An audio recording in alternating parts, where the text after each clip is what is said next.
10ാം ക്ലാസ്സിൻ്റെ അടിസ്ഥാന പാഠാവലിയിലേക്ക് എല്ലാവർക്കും സ്വാഗതം. നമ്മുടെ പാഠപുസ്തകത്തിലെ ആദ്യത്തെ പാഠമായ ചിത്രകാരി എന്ന പാഠത്തിൻ്റെ ചോദ്യോത്തരങ്ങളിലേക്കാണ് കിടക്കുന്നത്. ആദ്യത്തെ ചോദ്യം ഇതാണ്: കലാവിഷ്കാരങ്ങളിൽ ഏർപ്പെടുമ്പോൾ ലഭിക്കുന്ന ആഹ്ലാദാനുഭൂതികൾ ഫിസ എന്ന കഥാപാത്രത്തിന് അനുഭവിക്കാൻ കഴിയുന്നുണ്ടോ? ചർച്ച ചെയ്യുക. അപ്പം കലയുടെ ധർമ്മം എന്ന് പറയുന്നത് തന്നെ ആഹ്ലാദ അനുഭൂതികൾ പ്രദാനം ചെയ്യുക എന്നുള്ളതാണ്. അത് കല ആവിഷ്കരിക്കുന്ന ആൾക്കും അത് ആസ്വദിക്കുന്ന ആൾക്കും സന്തോഷം പ്രദാനം ചെയ്യുന്നതാണ് കല. എന്നാൽ ഇവിടെ കുടുംബജീവിതവും ചിത്രകലയും ഒരുമിച്ച് കൊണ്ടുപോകണമെന്ന പ്രതീക്ഷയോടെയാണ് ഫിസ എന്ന് പറയുന്ന കഥാപാത്രം വിവാഹ ജീവിതത്തിലേക്ക് കിടക്കുന്നത്.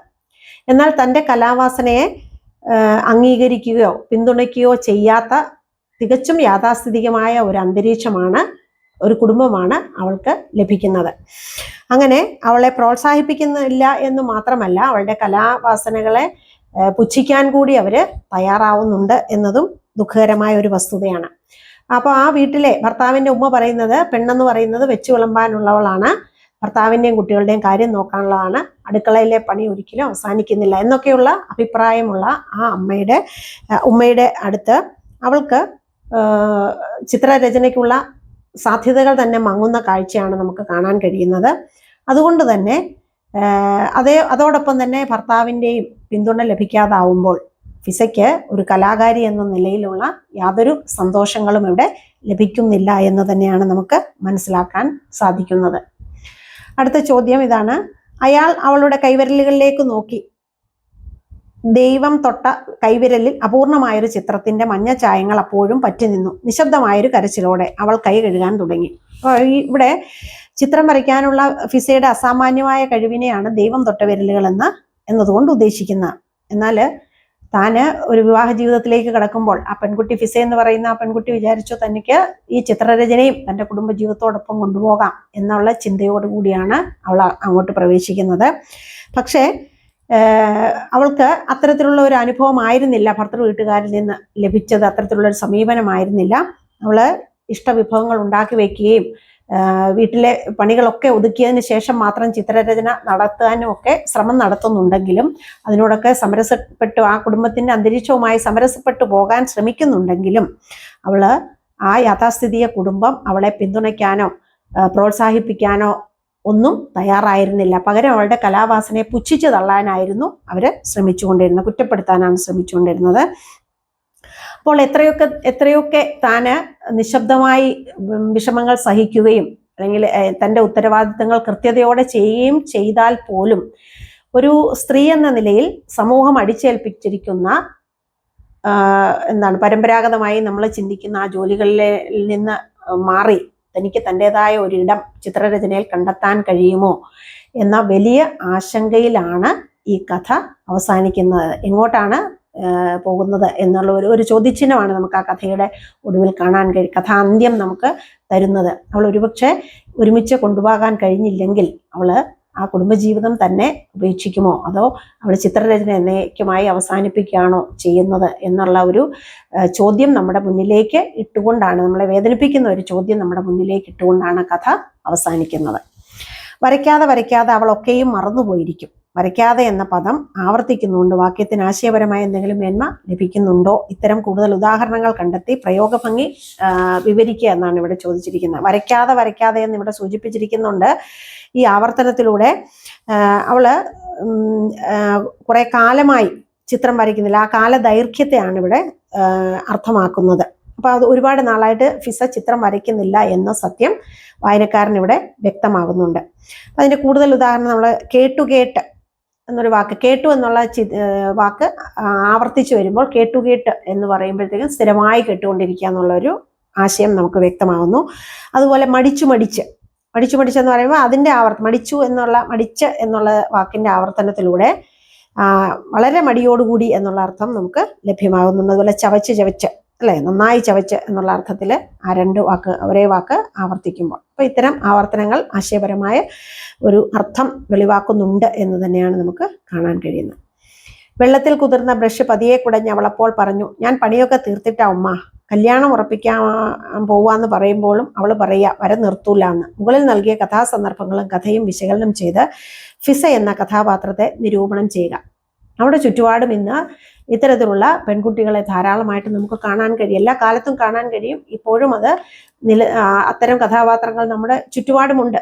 കാരണം ഒരു പെൺകുട്ടി എന്ന നിലയ്ക്ക് തൻ്റെ കലാവാസനകളെ ജീവിതത്തിൽ ഉടനീളം കൊണ്ട് നടക്കാൻ കഴിയുന്നത് വളരെ വിരലിലെണ്ണാവുന്ന ആളുകൾക്ക് മാത്രമാണ്. കാരണം നമ്മുടെ സമൂഹത്തിന് പരമ്പരാഗതമായ ഒരു വിശ്വാസമുണ്ട്, അല്ലെങ്കിൽ പരമ്പരാഗതമായി നമ്മളിൽ സ്ത്രീകളിൽ അടിച്ചേൽപ്പിക്കപ്പെട്ടിരിക്കുന്ന ചില ധാരണകളുണ്ട്. സ്ത്രീ എന്ന് പറയുന്നത് വെച്ചുണ്ടാക്കാനുള്ളവരും അല്ലെങ്കിൽ കുടുംബത്തെ ജോലികൾ ചെയ്യാനുള്ളതും ഭർത്താവിനെയും കുട്ടികളെയും നോക്കാനുള്ളവരുമാണെന്നൊക്കെയുള്ള ആ പഴയ ചിന്ത നിലനിൽക്കുന്ന ഇടങ്ങൾ ഇന്നും ഉണ്ട് എന്നുള്ള ഒരു സത്യം നമ്മൾ മനസ്സിലാക്കേണ്ടതുണ്ട്. നമുക്ക് ഒരാളുടെയും സർഗ്ഗവാസനകളെ മാറ്റി കൊണ്ടുപോകാൻ കഴിയില്ലെന്നുള്ളതാണ് ഒരു വസ്തുത. ഇവിടെ ഈ ഫിസ എന്ന് പറയുന്ന പെൺകുട്ടി തുടക്കത്തിലൊക്കെ നമുക്ക് കാണാൻ കഴിയുന്ന അവളെ ആ വിവാഹത്തിന്റെ സമയത്ത് തന്നെ അവൾ പറഞ്ഞ ഒരേ ഒരു കാര്യം, ഒരേ ഒരു ഡിമാൻഡേ ഉള്ളായിരുന്നു അല്ലെ. അവളുടെ പിതാവ് വിവാഹം ഉറപ്പിക്കുമ്പോൾ അവൾ ആവശ്യപ്പെടുന്നത് വര എന്തായാലും ഞാൻ ഉപേക്ഷിക്കില്ല എന്നാണ്. അത്രത്തോളം ധാരാളം സമ്മാനങ്ങൾ നേടിയ പെൺകുട്ടിയാണ്, അഭിനന്ദനങ്ങൾ ഏറ്റുവാങ്ങിയ പെൺകുട്ടിയാണ്, ദൈവത്തിന്റെ കൈവരലുകളാണ് എന്ന് പോലും പ്രശംസ ലഭിച്ച, ഒരിക്കൽ ചിത്രപ്രതിഭയും കൂടി ആയ ഒരു പെൺകുട്ടിയെ വിവാഹ ജീവിതത്തിലേക്ക് വളരെ പ്രതീക്ഷയോടുകൂടി കടന്നു വരുമ്പോൾ അവൾക്ക് അത്തരത്തിലുള്ള ഒരു ജീവിതമല്ല അവിടെ ലഭിക്കുന്നത് എന്നുള്ളത് ഏറ്റവും വേദനിപ്പിക്കുന്ന ഒരു വസ്തുത തന്നെയാണ്. എങ്കിലും അവൾ അതിൽ സമരസപ്പെട്ടു പോകാൻ ശ്രമിക്കുന്നുണ്ട്. ഉമ്മ അവളെ കുറ്റപ്പെടുത്തുമ്പോൾ, ശകാരിക്കുമ്പോൾ അവൾ പറയും ഞാൻ പണിയൊക്കെ ഒതുക്കിയിട്ടാണ് വന്നിരിക്കുന്നത്. പക്ഷെ എന്നാലും അവളുടെ ആ നിശബ്ദതയെ ചൂഷണം ചെയ്തുകൊണ്ട് അവളെ ശകാരിക്കാനും ഒക്കെയാണ് അവർ ശ്രമിക്കുന്നത്. ഒപ്പം തന്നെ ആ ഭർത്താവാണെങ്കിലും അവൾക്ക് വേണ്ട പോലെ ഒരു പരിഗണനയോ ഒരു ആശ്വാസവാക്കോ അല്ലെങ്കിൽ ഒരു സാന്ത്വനമോ നൽകാൻ പോലും തയ്യാറാകുന്നില്ല. പലപ്പോഴും അവഗണനയാണ് ഫിസയ്ക്ക് ആ വീട്ടിൽ നിന്ന് ലഭിക്കുന്നത് എന്നുള്ളത് മറ്റൊരു വസ്തുതയാണ്.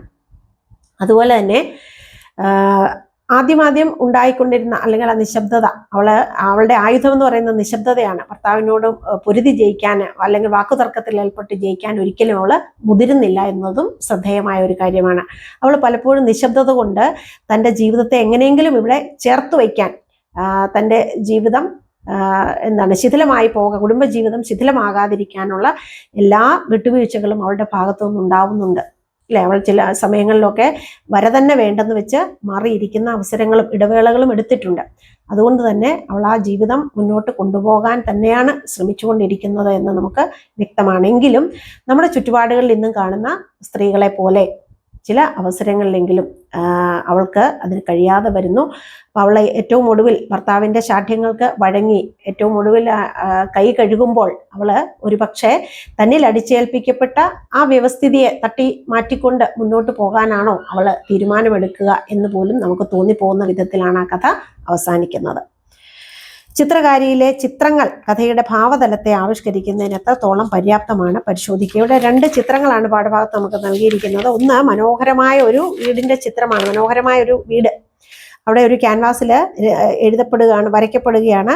അവിടെ ഒരു പെൺകുട്ടി ഇരുന്ന് അത് വരച്ച് പൂർത്തീകരിക്കുകയാണ് അല്ലെ. അപ്പോൾ ഒരു മോഹനമായ ഒരു സ്വപ്നത്തിന്റെ ആവിഷ്കരണമാണ് നമുക്കവിടെ കാണുന്ന ഒരു ജീവിതം എന്ന് പറയുന്നത് അല്ലെ. എല്ലാവരും മോഹിക്കുന്ന പോലെ ഒരു വീട്, അതിലെ ഭർത്താവ്, സ്നേഹധനായ ഭർത്താവ്, കുട്ടികൾ, ഇങ്ങനെയൊക്കെയുള്ള ഒരു ചിത്രം ആ പെൺകുട്ടി ഏതൊരു പെൺകുട്ടിയും കാണുന്നത് പോലെ കാണുന്ന അവളുടെ ഭാവനയിൽ കാണുന്ന ഒരു ചിത്രം ഒരുപക്ഷെ ഫിസ തന്നെയാണ് അത് അല്ലെ. അവൾ കാണുന്ന ചിത്രം മനോഹരമായ ഒരു കുടുംബ ചിത്രമാണ്.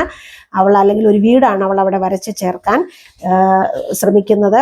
അപ്പൊ അത് തീർച്ചയായും ഈ കഥയുടെ ഭാവത്തെ ആവിഷ്കരിക്കുന്നത് തന്നെയാണ്. മറ്റൊരു ചിത്രം എന്ന് പറയുന്നത് ഒരു ഹൃദയത്തിന്റെ ചിത്രമാണ്. അപ്പൊ ആ ഹൃദയത്തിൽ നിന്ന് ഒരുപാട് വേരുകളും പടർന്നു പന്തലിക്കുന്ന ഒരുപക്ഷെ അവരുടെ ഭാവന അല്ലെ അല്ലെങ്കിൽ പ്രതിഭ എന്നൊക്കെ വേണമെങ്കിൽ പറയാവുന്ന ഒരു ചിത്രകാരിയുടെ പ്രതിഭയാണ് നമുക്ക് ആ ഹൃദയത്തിൽ കാണാൻ കഴിയുന്നത്.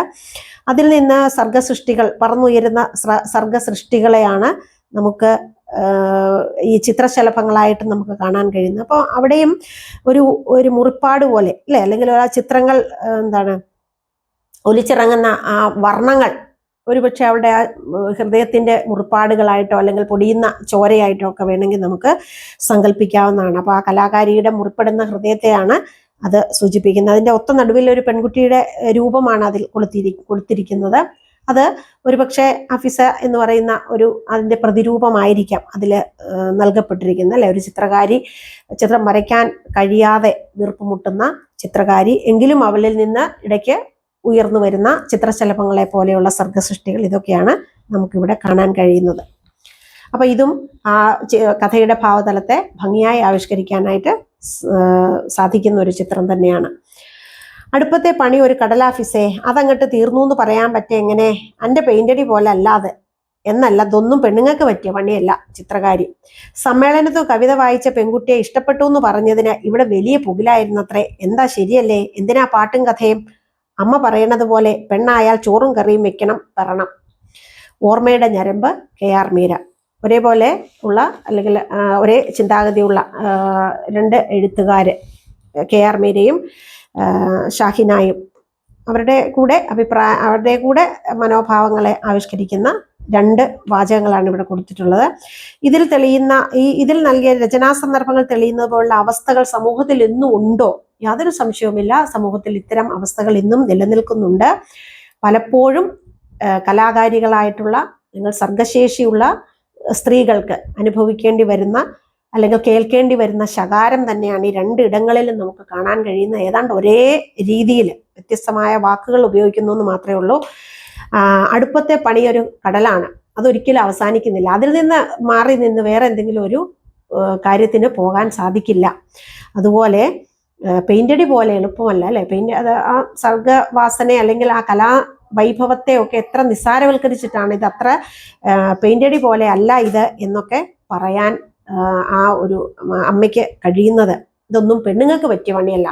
എല്ലാം കൂടെ ആകെ കൂട്ടി പറഞ്ഞാൽ ഇതൊന്നും പെണ്ണുങ്ങൾക്ക് പറ്റിയ പണിയല്ല, അവർക്ക് പറ്റിയ പണി വേറെയാണ് അല്ലെ. അത് കൃത്യമായും വ്യക്തമായും അടുത്ത വരികളിൽ പറയുന്നുണ്ട്. എന്താണ്? പെണ്ണായാൽ ചോറും കറിയും വെക്കണം പറയണം, ഇത്രയേ ഉള്ളൂ. പെണ്ണിൽ നിന്ന് ഇത്രയേ സമൂഹം പ്രതീക്ഷിക്കുന്നുള്ളൂ എന്ന് പോലും പറഞ്ഞു വെക്കുന്നുണ്ട് അല്ലേ. ഇത്തരം അവസ്ഥകൾ ഇന്നും നിലനിൽക്കുന്നുണ്ട്. ഇതിനെതിരെ അല്ലെങ്കിൽ ഇതിനെ കുടഞ്ഞ് എറിഞ്ഞിട്ടാണ് അല്ലെങ്കിൽ പലപ്പോഴും ഒരുപാട് സംഘർഷങ്ങൾക്ക് അപ്പുറത്താണ് ഇതിനെ അതിജീവിച്ച് സ്ത്രീകൾ ഇന്ന് സമൂഹത്തിൽ മുന്നോട്ട് വരുന്നത്. തീർച്ചയായും നമ്മൾ ഓരോരുത്തരും മനസ്സിലാക്കേണ്ടതാണ്. ഓരോരുത്തർക്കും ലഭിച്ചിരിക്കുന്ന ആ ഒരു ഒരു കലയോടുള്ള ആഭിമുഖ്യം അല്ലെങ്കിൽ കലാവാസന, അത് അവനവനെ ആവിഷ്കരിക്കലാണ്. അങ്ങനെ ആവിഷ്കരിക്കാൻ കഴിയാതെ വരുമ്പോൾ വലിയ പ്രശ്നങ്ങളാണ്, വലിയ സംഘർഷങ്ങളാണ് അവരുടെ ഉള്ളിൽ ഉണ്ടാവുന്നത്. ഒരുപക്ഷെ അവരെ തന്നെ അത് തകർത്ത് കളയാനും മതിയാകും. അതുകൊണ്ട് ആരുടെയും കലാവാസനയെ നശിപ്പിക്കുക എന്നുള്ളത് നമുക്ക് അത് വലിയൊരു തെറ്റാണ്. അതിനൊരിക്കലും മുതിരരുത്. അത് ആരായാലും, ആണായാലും പെണ്ണായാലും കുടുംബമായാലും ഏതൊരു വ്യക്തിയുടെയും സർഗശേഷിയെ പിന്തുണയ്ക്കുകയാണ് വേണ്ടത് എന്ന ഉറച്ച ഒരു അഭിപ്രായമാണ് നമുക്ക് ഓരോരുത്തർക്കും ഉണ്ടാവേണ്ടത്. അപ്പം ഇതോടുകൂടി നമ്മുടെ ഈ ചോദ്യോത്തരങ്ങൾ അവസാനിക്കുകയാണ്. നമുക്ക് അടുത്ത ക്ലാസ്സിൽ വീണ്ടും കാണാം. നമസ്കാരം.